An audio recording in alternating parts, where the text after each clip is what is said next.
Do you feel dark and mysterious and witchy yet? Are you wearing your Disturbia blouse? Try that. Maybe some black lipstick and make a TikTok. That'll do it.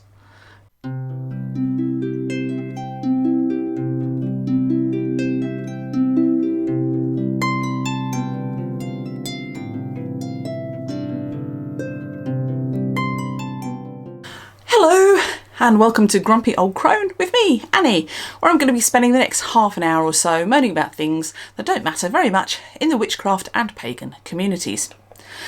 First of all, we're going to start with witchy aesthetic. I'm seriously starting to regret starting these videos with the witchy aesthetic, which was a joke back in April 2024 when I started, but I'm running out of ideas. I'm rubbish with aesthetics. That was the whole point of the joke. Please let me know if you have any aesthetic ideas you'd like to know about, or you'd like me to address, or else I'm going to have to pivot to something else like, I don't know, brewing things to make you fall over, or what happens when your asthmatic husband can't breathe because of your incense habit. That last one might be based in true life, actually. In the meantime, I'm going to show you the thing that I am most proud of having achieved this weekend. Not very aesthetic, but I am quite proud of it. So I love fresh mint and I use it a lot. Up until now, I've been growing it in a pot because it spreads like wildfire, but I've realised that the amount of mint I use, spreading is unlikely to be the issue. The chickens, Dion and Doreen, the teapot girls, ate all of my mint in March. I mean, all of it. Little arses, honestly. I was so pissed off with them. So no mint tea for me. So I put the pot of mint into my potting shed. Seemed appropriate, right? To recover from chicken predation. And then, because I'm me and stupid, I forgot it was there. And I didn't water it and I killed it. And I kind of feel really spectacularly guilty about it. But I like mint with my potatoes, and I like mint tea, and I like mint with lamb kebabs, so I really needed to buy another mint plant. But did any of the garden centres near me have mint? No, they did not. Nary a sprig of potted growing mint was to be found anywhere I shopped. So while doing my normal grocery shopping, I thought back to what would my dear old mum have done? And the answer became instantly clear. So this is what I did, courtesy of a rather wobbly iPhone video.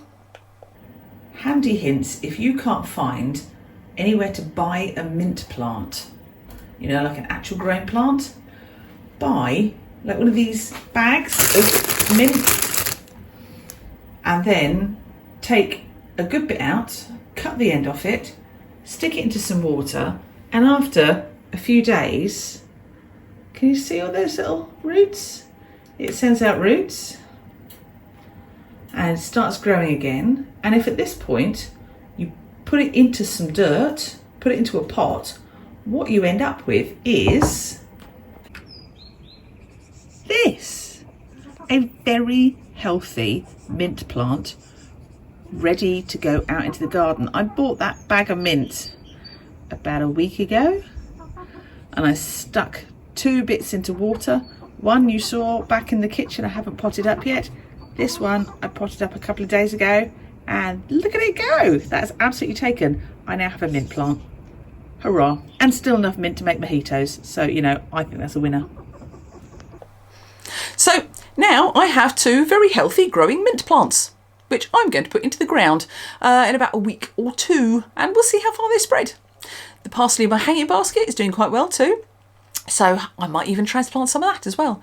The actual vegetables themselves aren't going hell for leather, unfortunately, but my herbs have been very well behaved this year. If this continues, I may just end up going with a 100% witchy herb garden. I don't know, we'll see. Anyway, right on from growing things to this week's meat and to potatoes. Potatoes also being something that goes very well with mint, might I say. So, meat and 2 potatoes.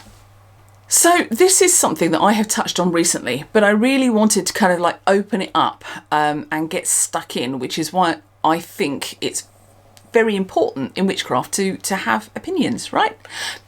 most people watching this will, I'm guessing, have seen me pop up on their screens before, you know, like one of those unclosable windows to subscribe to an email newsletter that you'll never read in order to get a 10% discount for a product you'll never buy. Why do people do that? I don't know. It's honestly pointless. It puts me off for spending money with them when they do that. I mean, do people not realise how very irritating it is? I mean, irritating your core audience before they've even looked at the first thing on your website. Is that a good idea? I don't think it is. But anyway, I'm getting the digressions in early today, you will notice. Apologies for that. Right, on we go. My point is that if you've seen me before, you'll know that I have opinions. I have a lot of opinions. I am super aware that these opinions do not always necessarily vibe with those of everybody else. And honestly, I'm completely fine with that. Because here's the thing, I think people may be bewildered at this when I say it's okay to have opinions that are different to other people. And even more, it's okay to have opinions and say them out loud. Now, I'm aware that this is dangerous territory. It encourages ye olde worldy righty wingers to come out and start spouting their utter tosh about gender totalitarianism and why gun-toting Caucasian Jesus is the only true Jesus, etc.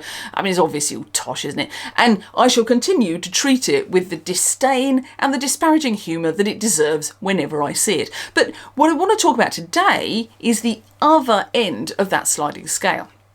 Now, a couple of days ago, a friend sent me a link to a book that they had bought on Kindle. I'm going to be a little bit fuzzy on the details here because the author was, I'm positive, doing the best they could and trying to be inclusive, and they don't deserve anybody pointing and laughing or sending them rude messages or even them finding this video by accident and then feeling shitty for the rest of the day. I don't want to do that. But the book was roughly about, how can I put this, getting back in contact with nature and embracing the things that you need to be comfortable with in life. Now, I totally encourage this. At this point in my friend's description of the book, I thought it sounded quite fun. But my friend went on a little bit. The instructions of the book were inclusive. Great, I like that. Inclusive is a good word. But then my friend said they were very inclusive. They were so very, very inclusive. The author offered substitutions for different things in spells and crafting instructions. The author suggested alternatives to recipe ingredients and suggested alternative ways of doing things. And then the author apparently just downright said, if you don't have any of this stuff, just do whatever you can with whatever you have. None of it really matters. Or words to that effect. And this is the point that I look at it and I go, really? Well, you can substitute anything with anything else and it doesn't matter. If it doesn't matter, why do we need a book? It's like that concept of, you know, you can substitute any herbal ingredient of a spell with rosemary and you can substitute any colour candle with white. I understand. I really do understand the need to be inclusive, but I don't think I said that strongly enough. I do know how very important inclusivity is. But by presenting a set of instructions and then saying that those instructions don't matter, what do you think you're teaching your audience? Does this mean that all I need is a pot of rosemary and a white candle and I can move the world? Well, yes and no, in my humble opinion. I like the idea of witchcraft being an equal opportunity sort of thing. I firmly believe that everybody should be able to practice in the way that works for them. And I hate the current rise of consumerism within the craft. You don't need to buy a matching set of glass vials with every herb that you might possibly need for the one-off super low price of 50 quid from Amazon just to display on your altar and let everybody else know how impossibly witchy you now are. Just stop that. That's ridiculous. Buy, or better still, forage what you need when you need it. Stick it into old coffee jars and jam jars. That's what I do. My spell ingredients are only in matching jars insofar as they are, which isn't that much, because Mr. Grumpy Old Crone likes a very particular brand of coffee. So I always tend to have the same sort of jars left over. I buy very little in the way of spell ingredients and I forage or I grow most of it if you get a good magical herb book, and I mean, I recommend Scott Cunningham's Encyclopedia of Magical Herbs. I've got 2 copies of it myself. That if you look at one of those, you'll know that if you're looking for a herb that's good for, love spells, say, there are a lot to choose from. If you don't have one of those herbs or plants near you, you may well be able to find another very, very easily. Substitute by all means, but substitute with education and intention. Don't just say, I can't be asked, fling some rosemary in. You know, that's not the way to get a spell to work. Historically speaking, our ancestors needed to use different things because not everything grew everywhere and they couldn't import stuff. Living in the UK, I'm never going to be able to grow a dragon tree or bat nuts, but I can substitute with things that exist in my biome, and so that is what I do. And candle colours? I do tend to have different coloured candles on hand all the time. I love a good bit of candle magic, me, and so having a range of the things I use most often is sensible for me, but not everybody can afford boxes and boxes of different coloured candles, and if we look historically, then the coloured candle thing is actually pretty recent, I reckon. As a young child living through the 70s power cuts, I remember candles coming in one colour and one colour only, white, because they were made out of paraffin wax, which was, you know, a surplus thing, a side thing from the petroleum industry. Prior to paraffin wax, candles would have been made out of, beeswax if you were posh, or tallow and sheep fat if you weren't, or you just use reed lights. That's just how our ancestors lived. They didn't care about the colour of the candle they used to work magic, so yes, white or uncoloured candles are a perfectly good substitution in modern candle magic, but again, let it be with education and intention. Don't do it because you're feeling lazy. Laziness should not be an element of your witchcraft. A witch who thinks, well, all I need is a white candle and a of rosemary because I can't be asked to find out anything else, is a witch who is going to have a long, tough road on their path to getting their spells to work. Basically, I honestly believe that you need to approach your craft wherever you are with it, with interest, passion, and a little bit of education. Witchcraft is driven, as I've said before, by an emotional engine. Hunting for the right ingredients or crafting a sigil on a special candle are things that bring emotions and intention into the sphere of your spell work. Do the work yourself. Don't outsource it to bloody Amazon. If you've got physical, environmental or financial limitations, accept them. Accept them by all means, but please don't fall into the rosemary and white candles are good enough brigade. Get a little pot of living rosemary from the supermarket, right? Stick it on the windowsill that gets moonlight. Speak to it. Water it with the water that you use to wash your hands. Infuse it with meaning and intention. And then the rosemary will be good in your working. Hold the candle, whatever colour, in your hands for 20 minutes, thinking about the spell that you want to carry out with it. Breathe on it, hold it to your heart or your head or your feet, depending on what you want it to do. Carve it, cry on it, sing to it. You don't have to spend tons of money to get all the perfect ingredients. And even if you do, it won't make any difference to how well your spells work unless you've done the work with the ingredients and the tools to start with. A witch using rosemary and a pound shop candle with intention, thought and emotion will achieve 100 times more than somebody who bought a £100 witchcraft starter box off of Amazon and is just throwing things into a pot while reading the accompanying leaflet. And this, I can only apologise, this is where I'm going to mention cinnamon. Sorry, I'm going to have some tea first. Good tea, I needed it. Because cinnamon, sure as the sun rising tomorrow, the first of the month comes around and people start to share that stupid little YouTube short on why you shouldn't blow cinnamon over your doorstep that I made a few months back. And man, do people in the comments get butthurt.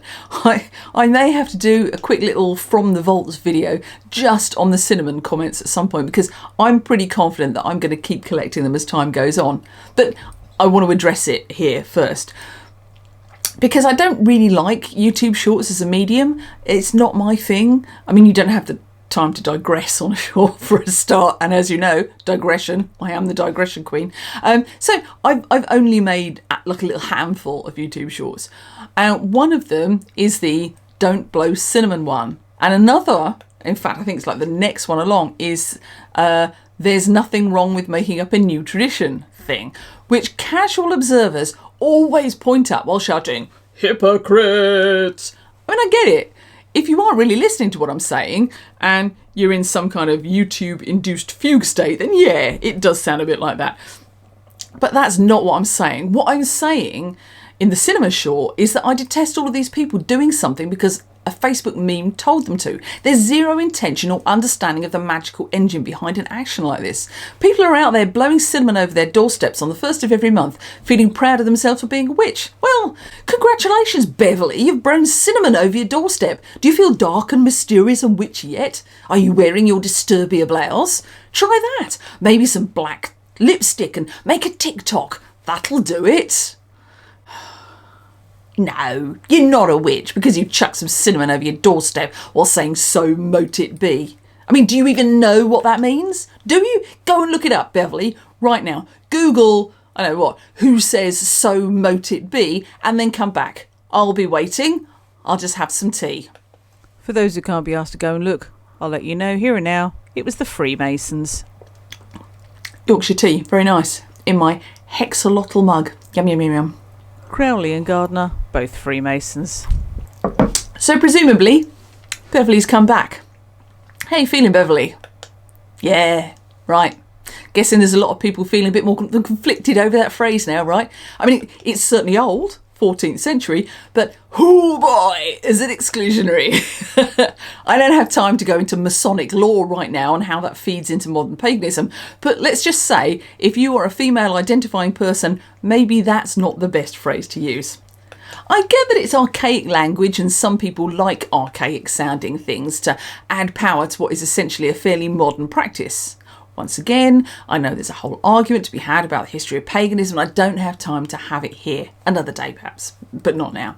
But it is, that phrase, so mote it be, unquestionably Masonic. And Masons really don't like women very much. Oh no, they don't like us. They don't like us at all. We aren't allowed to become members. We aren't allowed to have access to their rights. We aren't allowed to benefit from business pursuits, all that kind of stuff. I mean, yeah, right. I mean, personally, I've never much liked the so mote it be thing for much the same reason that I don't like bad rhyming couplet spells. It feels artificial to me and my craft is a living thing. So I speak to my house spirit like a member of the family. I talk to my ancestors the same way that I did when they were alive. I envelop other spirits and genius loci into my circle at the same time. I prefer personally to close out a spell with something like, I know, as I've willed and worked this desire, so let it come to pass. Or if I'm, if I'm feeling fancy or not, I tend to kind of out the other one and I'll say so mote that if it's something light-hearted, you know, or even just a simple make it happen now. That will work. Oh, hang on, I've digressed hugely, haven't I? I'm so sorry. Sorry, digression once again. Honestly, I'm terrible. Having a conversation with me is like watching a butterfly sometimes. I do apologise. Anyway, let's revisit Beverly in her Hot Topic mesh blouse, black nail polish and anti-feminist Masonic sayings whilst huffing her mulled wine spice bag over her doorstep. Does it make you feel special?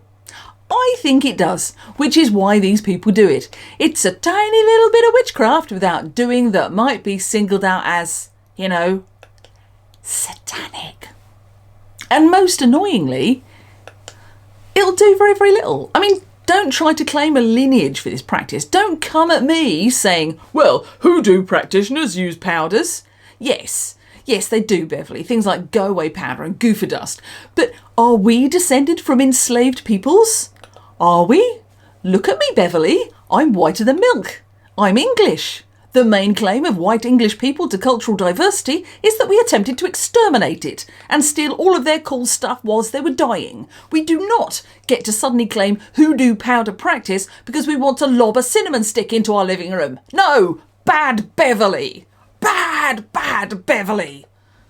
People go wild on this practice on the internet, claiming it's druidic, spoiler, it's not, or Celtic, spoiler, that's completely different to druidic, but also not, or some other bollocks. I have offered in the past, and I stand by this, to send a free pack of tarot cards to anybody who can find any non-hoodoo basis for huffing pure cinnamon over the doorstep before 1970.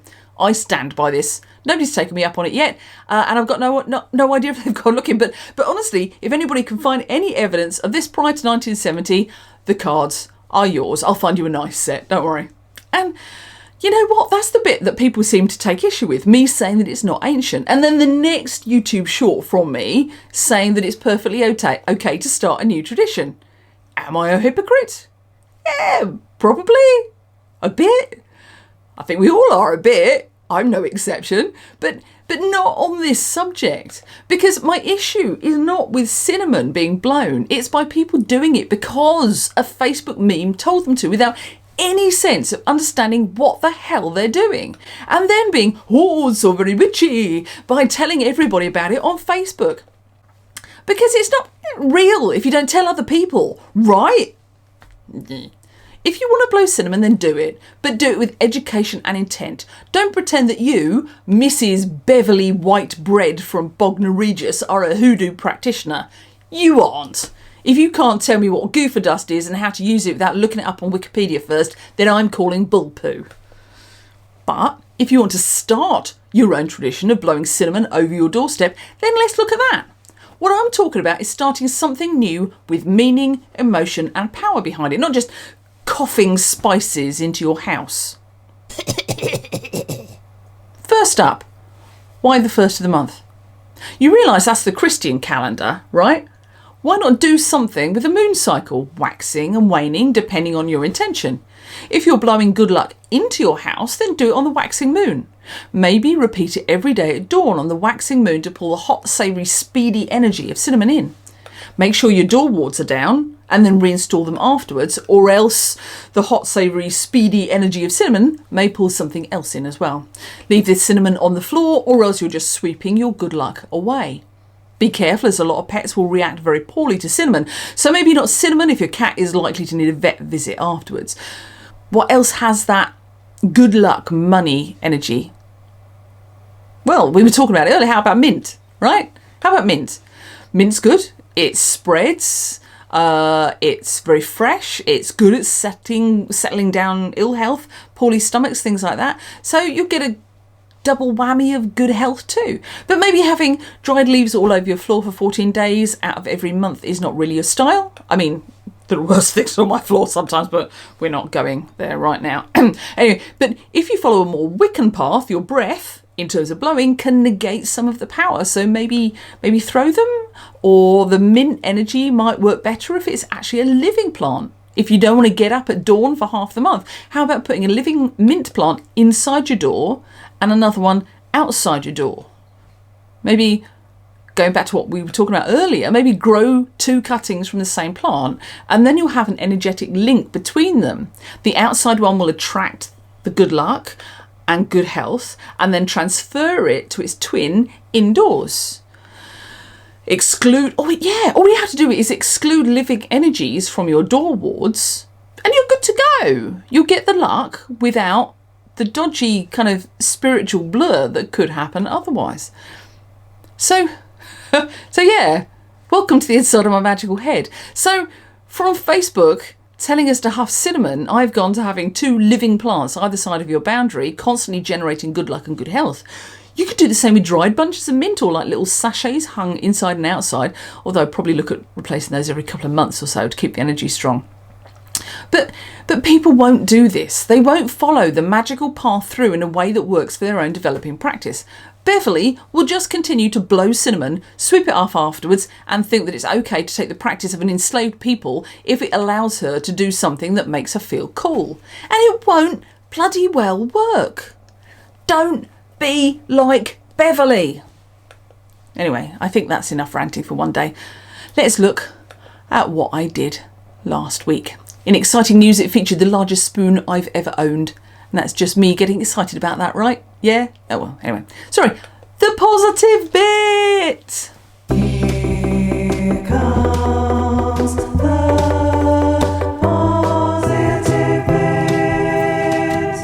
Right. Okay, so I posted last week's video. Oh, honestly, the witch aesthetic. I should have done something about this fringe. It's driving me insane.